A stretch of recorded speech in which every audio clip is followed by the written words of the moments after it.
Bom dia, meus amores, minhas amoras. Começando mais uma aula dia 28 de outubro. Tô pensando que tô em agosto. Saudade do que não viveu. Então, nós vimos um incidente em Chernobyl. Vimos qual grande foi o problema que ele gerou. E tivemos atividade para casa, né? Então, vamos corrigir aqui a atividade. Explique como ocorre a fissão nuclear.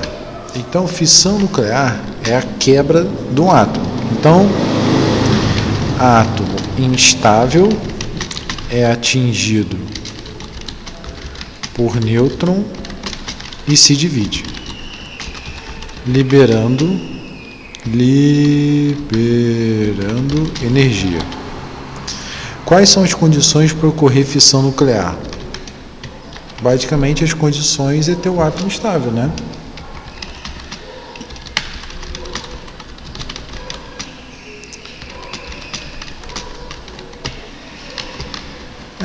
Precisa ter um átomo estável. Como funciona uma usina nuclear? Então, vamos lá. Fissão nuclear ocorre liberando energia que aquece a água e gera turbina. Em resumo é isso, né? Bem simplesão. Qual a função da barra de carbono nos reatores utilizados nas usinas? A barra de carbono captura o nêutron, impedindo assim a fissão nuclear do átomo, ou seja, controla a reação. Então, quando eu tenho o processo que o átomo estável ele é atingido por um nêutron, ele se divide, libera energia e também libera o nêutron. Vou botar aqui, Ou seja, é um efeito em cadeia, em cascata. Um ativa o outro, que ativa o outro, que ativa o outro, que ativa o outro. É mais ou menos esse o efeito. Então, basicamente, é isso que vai ocorrer quando a gente tem uma fissão nuclear. Então, aqui a gente tem um vídeo bem interessante sobre Chernobyl. E agora a gente vai começar a estudar sobre o evento em Césio 137. O que aconteceu no evento em Goiânia? Ele foi o maior evento de radiação, ou seja, o maior acidente sobre radiação que ocorreu fora de uma usina nuclear.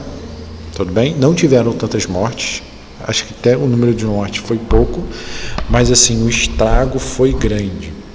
O que aconteceu? Qualquer lixo que você tem, por exemplo, lixo hospitalar, ele tem que ser descartado, ele tem que ser jogado fora. Acontece que teve um laboratório que ele não descartou adequadamente o seu lixo. Então, tinha um equipamento que utilizava de radiação, de radioterapia, e ele foi descartado de qualquer forma.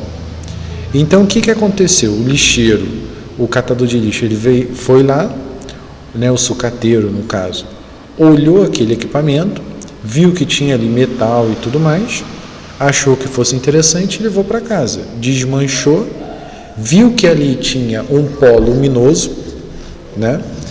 E viu que esse pó luminoso era interessante, ele brilhava no escuro e tudo mais. Mas até então, ficava mais como caráter, né, recreativo.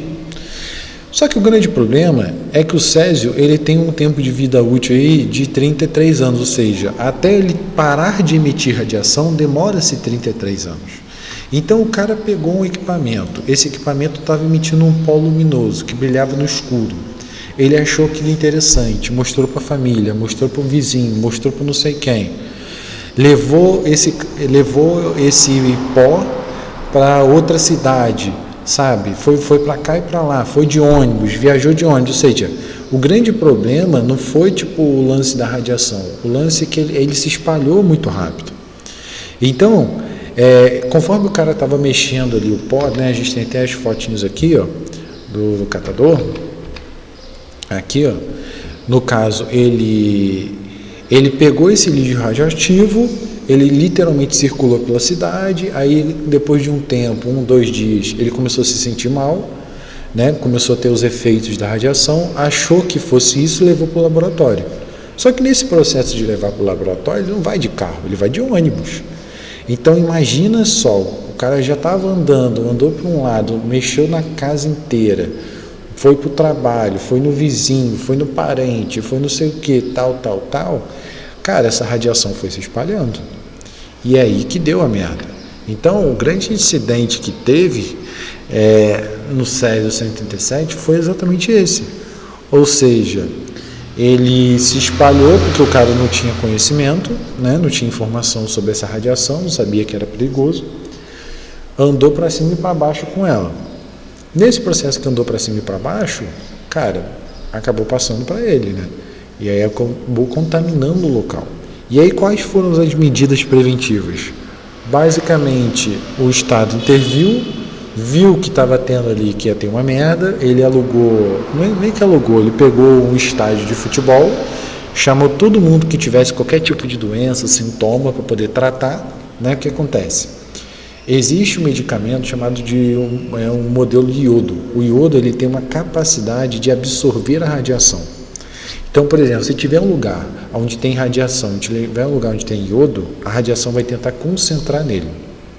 Então, basicamente, a prefeitura e tudo mais distribuiu pastilhas de iodo que eles tinham capacidade de absorver essa radiação, reter pelo menos um pouquinho.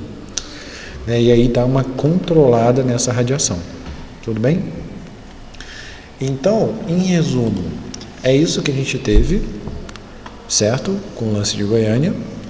E aí, o que a gente vai ver? Na próxima aula, a gente vai ver todo o lance sobre os benefícios da radiação. Como a gente viu ali, um benefício seria a radioterapia, só que eu vou passar em forma de um filme. Né? Tem um filme bem interessante do Walt Disney que ele fala sobre isso. E aí eu vou pedir para vocês fazerem um resumo. Eu acho que eu já passei, mas aí eu passo de novo, que aí fica mais de boa. Mando pelo menos o PDF. Tudo bem, gente?